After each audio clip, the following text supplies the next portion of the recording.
नमस्कार दोस्तों, आज के वीडियो में आपका स्वागत है। भख्तियार खिलजी द्वारा नालंदा विश्वविद्यालय का विनाश एक महत्वपूर्ण ऐतिहासिक घटना है जो भारत के सांस्कृतिक और शैक्षणिक धरोहर के लिए एक बड़ी क्षति थी। 12वीं शताब्दी के दौरान नालंदा विश्वविद्यालय एक महान बौद्ध शिक्षा केंद्र के रूप में प्रतिष्ठित था, जहां देश विदेश से छात्र शिक्षा प्राप्त करने आते थे।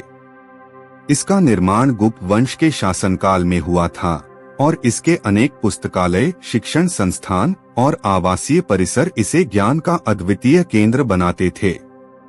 भख्तियार खिलजी, जो उस समय के मुस्लिम आक्रमणकारियों में से एक था, एक शक्तिशाली योद्धा और गुलाम वंश का सेनापति था।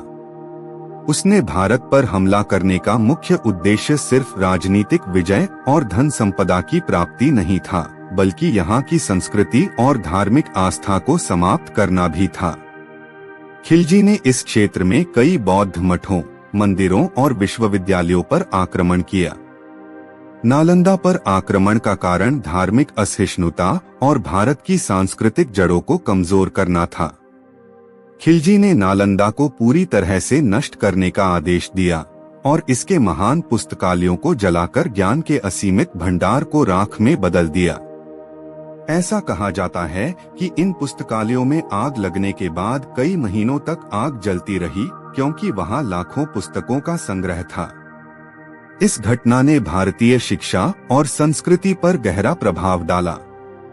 भारत में शैक्षणिक परंपराओं का विकास धीमा हो गया और बौद्ध धर्म पर इसका भारी प्रभाव पड़ा। नालंदा विश्वविद्यालय का विनाश भारत के मध्यकालीन इतिहास का एक काला अध्याय है। यह घटना हमारे देश के इतिहास में ज्ञान और सांस्कृतिक विरासत की हानि के प्रतीक के रूप में देखी जाती है और इस घटना ने आने वाली पीढ़ियों को अपने इतिहास और संस्कृति की रक्षा करने के लिए प्रेरित किया है। भख्तियार खिलजी द्वारा नालंदा विश्वविद्यालय का विनाश सिर्फ एक शैक्षणिक केंद्र का विनाश नहीं था, यह भारतीय संस्कृति, परंपरा और ज्ञान के एक महान स्रोत का ह्रास था।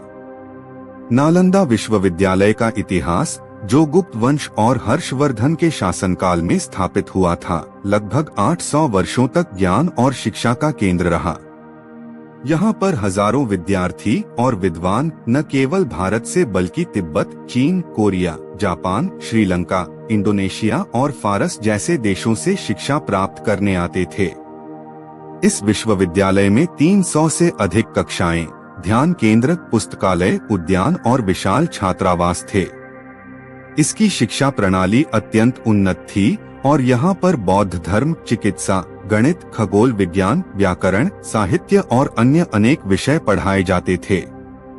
भख्तियार खिलजी का उद्देश्य सिर्फ सैन्य विजय प्राप्त करना ही नहीं था, उसके पास एक बड़ी महत्वाकांक्षा थी कि वह भारतीय सभ्यता, संस्कृति और धर्म के आधारों को समाप्त कर दे।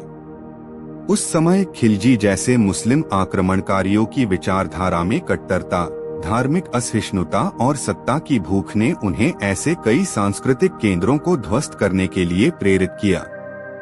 खिलजी के बारे में यह कहा जाता है कि उसने अपने जीवन में कभी पुस्तकों को महत्व नहीं दिया और नालंदा जैसे महान संस्थान की भूमिका से वह अनभिज्ञ था। उसके नालंदा पर आक्रमण का एक कारण था कि नालंदा बौद्ध धर्म का एक प्रमुख केंद्र था और बौद्ध भिक्षुओं के नेतृत्व में भारतीय सांस्कृतिक जड़ों की मजबूती थी। उसके सेनापतियों ने नालंदा को घेर लिया और एक व्यवस्थित आक्रमण योजना के तहत उन्होंने इसे नष्ट कर दिया। खिलजी ने नालंदा के पुस्तकालयों को जलाने का आदेश दिया। यहाँ तक कहा जाता है कि वहाँ के पुस्तकालयों में इतनी किताबें थीं कि वह कई महीनों तक जलती रहीं। उन किताबों में केवल धार्मिक ग्रंथ ही नहीं, बल्कि चिकित्सा, विज्ञान, ज्योतिष, गणित और दर्शन जैसे विषयों के अमूल्य ग्रंथ भी शामिल थे। नालंदा में मौजूद पुस्तकों में भारतीय संस्कृति, चिकित्सा विज्ञान, गणित, तर्कशास्त्र और दर्शन के गहन सिद्धांत थे जो भारत के शैक्षणिक इतिहास की धरोहर थे। बौद्ध धर्म का विकास और ज्ञान का प्रसार नालंदा से होता था और इसका विनाश भारत के लिए बौद्ध धर्म की शिक्षा का अंत जैसा था। इसके बाद बौद्ध धर्म का प्रसार भारत से बाहर अन्य देशों में ज्यादा होने लगा। तिब्बत, चीन और अन्य एशियाई देशों में बौद्ध धर्म का पुनर्जागरण हुआ, परंतु भारत में इसकी जड़ें धीरे धीरे कमजोर होती गईं। इस विनाश का एक प्रभाव यह भी था कि भारतीय शिक्षा प्रणाली में बहुत बड़ा गिरावट आई।